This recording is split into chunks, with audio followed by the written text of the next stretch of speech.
Yang pertama, saya membuat rencana dan target. Yang kedua, saya melakukan hal-hal yang bermanfaat.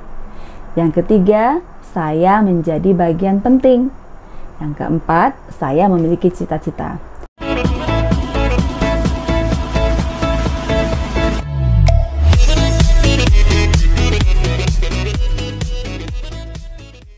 Hai sahabat kreativa, Assalamualaikum warahmatullahi wabarakatuh. Pada bahasan sebelumnya kita sudah mengetahui apa itu lingkaran pengaruh dan kepedulian, dan kita sudah bisa menentukan posisi kita ada di mana. Kali ini kita akan membahas tentang paradigma habit kedua. Saya hidup dengan rencana. Stephen Covey menyebut hal ini mulai dari tujuan akhir.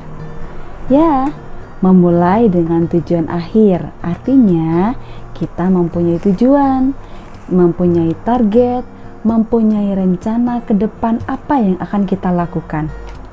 Kenapa kita harus punya rencana?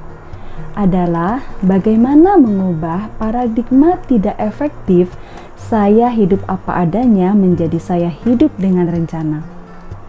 Di sini kita harus membuat visi dan misi hidup untuk pencapaian hidup seutuhnya. Mengenal diri sendiri adalah langkah pertama dan terpenting dalam mengejar impian dan cita-cita. Di kebiasaan nomor 2 ini, kita dapat memberikan arah, navigasi, dan kontrol atau pengawasan terhadap setiap tindak tanduk kita dalam menjalani kehidupan, yaitu kehidupan yang efektif. Ada sebuah pertanyaan yang menjelaskan kebiasaan nomor 2 ini. Mau menjadi apa nanti ketika kamu dewasa? Pertanyaan ini tampak sederhana ya, tetapi maknanya sangat penting bagi perjalanan kehidupan orang yang ditanya tersebut.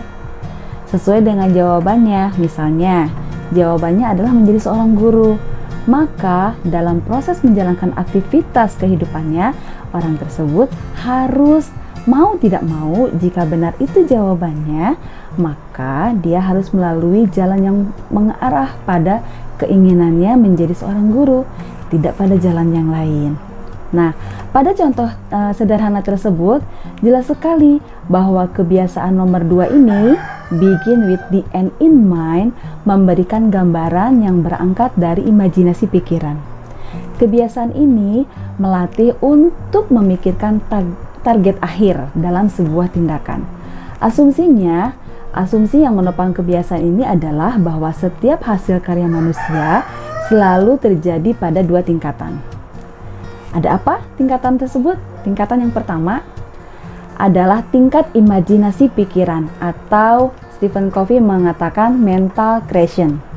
Nah, pada tingkatan pertama inilah kebiasaan kedua ini menjadi penting, sebab kejelasan dan kejernihan pikiran untuk menggambarkan tujuan akhir akan mendorong lahirnya tingkat kedua, yaitu perwujudan tindakan. Sehingga setiap tindakan kita menjadi fokus dan terarah pada satu tujuan yang telah ditentukan. Stephen Covey menyebutnya sebagai mission statement, ya, pernyataan misi. Pernyataan misi seperti layaknya sebuah misi harus dilaksanakan hingga tuntas. Kejelasan sebuah misi menjadi sangat penting sebab melahirkan rencana tindakan dan sejumlah strategi yang efektif untuk mencapainya. Kejelasan ini juga menjadi hal yang penting dan utama. Yang kedua, tingkatan kedua adalah tingkatan perwujudan, atau Stephen Covey menyebutnya physical creation, ya. Nah, kebiasaan kedua ini Stephen Covey menyampaikan bila kita tarik lebih jauh dalam perspektif agama, ya. Nah, dalam hal ini kita lihat dalam perspektif agama Islam, maka misi manusia menjadi beragama tentu berhubungan dengan akhirat. Kehidupan hakiki setelah kematian. Begin with the end in mind, ya.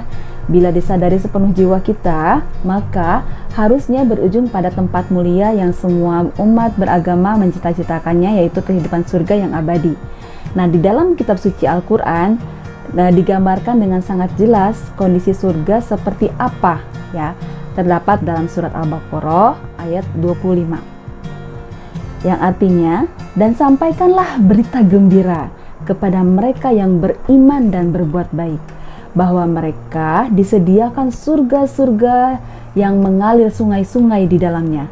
Setiap mereka diberi rezeki buah-buahan di dalam surga tersebut.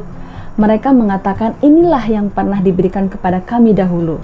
Mereka diberi buah-buahan yang serupa, dan untuk mereka di dalamnya ada istri-istri yang suci dan mereka kekal di dalamnya.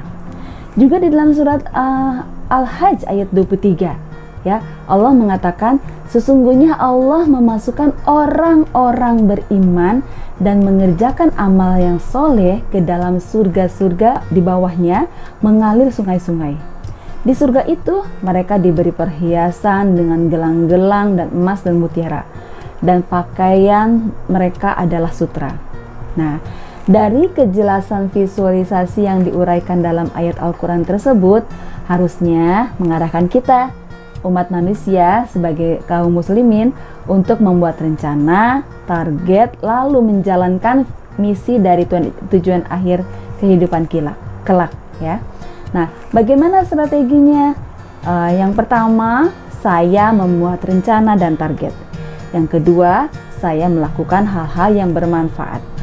Yang ketiga, saya menjadi bagian penting. Yang keempat, saya memiliki cita-cita. Jadi, simpulan dari habit 2 kali ini adalah ingat pada tujuan akhir. Ingat pada tujuan akhir. Ingat pada tujuan akhir. Begin with the end in mind. Akhir yang paling akhir dari kehidupan di dunia adalah kehidupan kekal di akhirat surga nanti kelak ya. Insya Allah kita semua bisa masuk ke dalamnya. Ya, bagaimana caranya? Caranya ya bertindak berdasarkan panduan Al-Quran dan As-Sunnah Nabi Muhammad SAW. Minimal mengingat Quran surat Ali Imran ayat 102 yang mengatakan jangan mati melainkan dalam keadaan muslim. Nah, semoga bermanfaat. Saya Fenty Ahdiati, Sekolah Kreativa Leadership School with Islamic Values. Assalamualaikum warahmatullahi wabarakatuh.